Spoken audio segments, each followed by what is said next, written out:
लंकापट्टनम नाम के गांव में चंद्रम, रामू, रवि नाम के 3 भाई रहते थे।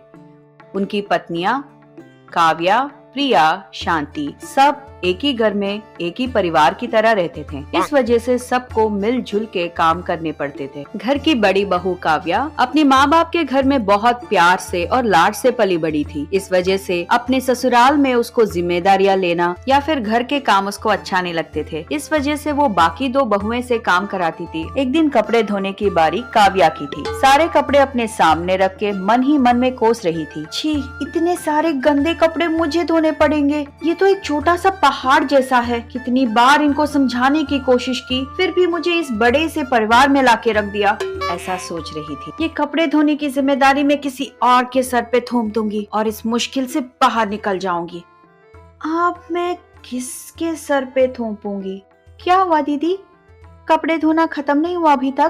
इसमें क्या है शांति, शुरू किया तो झट से खत्म हो जाएगा। फिर क्या दीदी, झट से खत्म करके दिखा दीजिए ना। क्यों, मेरी बात में मजाक लग रही है? अच्छा शांति, वो सब छोड़ो, यहाँ आके मेरे पास बैठो और एक बात बताओ, सब बोल रहे हैं कि तुम बहुत होशियार हो, क्या ये सच है? आप भी तो मान रही है ना कि मैं बहुत होशियार हूँ, बचपन से ऐसे ही हूँ मैं। तो शांति, मैं अगर तुम्हारी होशियारी की परीक्षा लूंगी तो तुम्हें बुरा तो नहीं लगेगा ना? अरे नहीं दीदी, बिल्कुल ले लीजिए। अच्छा, तो मेरी बात का गलत मतलब मत निकालना, पर अगर इस परीक्षा के साथ साथ हम अगर छोटी सी एक शर्त रख लेंगे। ठीक है दीदी, मुझे इस बात से कोई आपत्ति नहीं है। ठीक है, फिर अगर तुम हार गई तो मेरे सारे कपड़े तुम्हें धोने होंगे, अगर मैं हार गई तो तुम्हारे सारे बर्तन मैं धोऊंगी। ठीक है दीदी, अब आप मेरी कमाल देख लेना दीदी। काव्या थोड़ी देर सोच रही थी, फिर पूछा, जो कार होकर भी कार नहीं है, क्या है वो? जो कार होकर भी कार नहीं है, ये क्या हो सकता है? कार को ही कार बोलते हैं ना।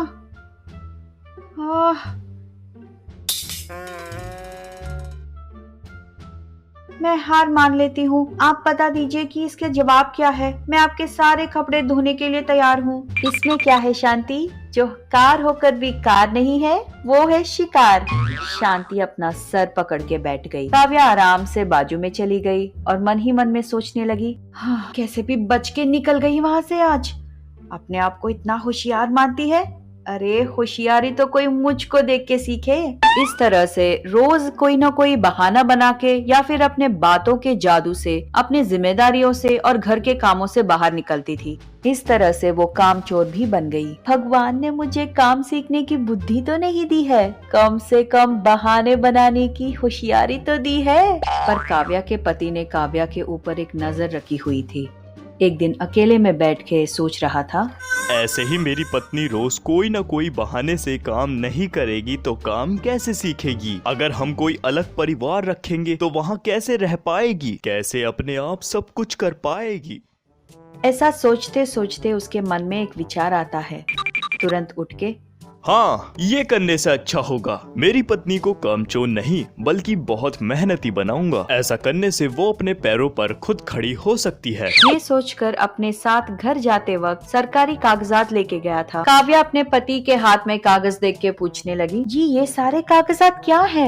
ये रहस्य की बात है, किसी को मत बताना घर में। अपने कमरे में चलो, फिर बताऊंगा वहाँ पे। कमरे की दरवाजा बंद करके बोलने लगता है, काव्या, ये 20 एकड़ जमीन की विल है। हम तीनों भाइयों में से किसी एक को ही मिल सकती है। अब ये किसे मिलेगा, ये हम तीनों भाइयों की पत्नियों पर निर्भर है। पर इतना तो कह सकता हूँ, हमें तो बिल्कुल नहीं मिलेगी ये जमीन। ऐसा क्यों बोल रहे हैं जी? इस घर की बड़े बेटे और बड़ी बहू हम दोनों हैं। ऐसा देखा जाए तो पहला हक हमारा ही बनता है। वो सब तो ठीक है काव्या, पर मेरे दादाजी मरते वक्त विल में लिखवाए थे कि जो बहू इस घर को अच्छे से संवारेगी, जिम्मेदारी लेगी, घर के कामकाज करेगी, उसी बहू और बेटे को ये जमीन मिलेगी। ऐसे तो हमें ये जमीन मिलने से रही। अरे आप मेरे बारे में क्या सोचते हैं? आज तक मैंने काम नहीं किया, कामचोर बन के घूमा, तो आपको लगता है मैं कोई काम कर ही नहीं सकती हूँ? आज तक मैं काम नहीं करना चाहती थी, इसीलिए बहाने बना के कामचोर बन गई। इतना सारा जमीन अपने हाथ से कैसे जाने देंगे हम? घर की बाकी दो बहुएं को बिल्कुल काम करने नहीं दिया, अपने घर के सारे काम खुद करने लगी थी। बाकी दो बहुएं बाजू में बैठ के आपस में बात कर रही थी। ऐसा जादू क्या हो गया? हमारी बड़ी बहन पहले कितना कामचोर हुआ करती थी, कोई काम बिल्कुल नहीं करती थी, इतने सारे बहाने बनाकर हमसे काम करवाती थी। वही तो मैं सोच रही हूँ दीदी, ये कैसा हो गया? क्या हुआ दीदी को? इतने सारे काम अकेली कर रही है। ये सोचकर दोनों बहनें हैरान हो गए हैं। अच्छा चलो ठीक है, कम से कम अब तो काम कर रही है। पर दीदी, अगर हम ऐसे ही करने लगेंगे तो दोनों आलसी हो जाएंगे। अरे पगली, हमें तो काम की आदत है, कुछ नहीं होगा।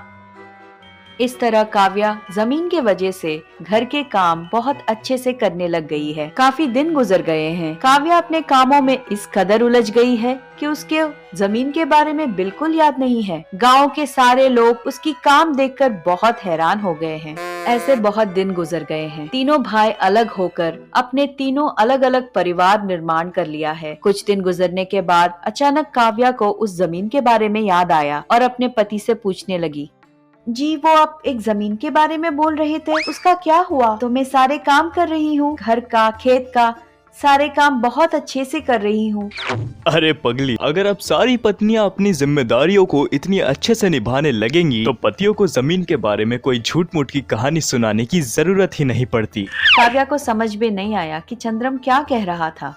अरे तुम सारे काम अच्छे से सीखो और सारी जिम्मेदारियां अच्छे से संभालो, इसीलिए मैंने वो झूठ कहा था तुमसे। आपने ठीक कहा, मुझे अब समझ में आया कि कामचोर बनकर मैंने कितना बड़ा पाप किया। ऐसा सोचकर दोनों पति और पत्नी तब से बहुत खुश रहने लगे हैं।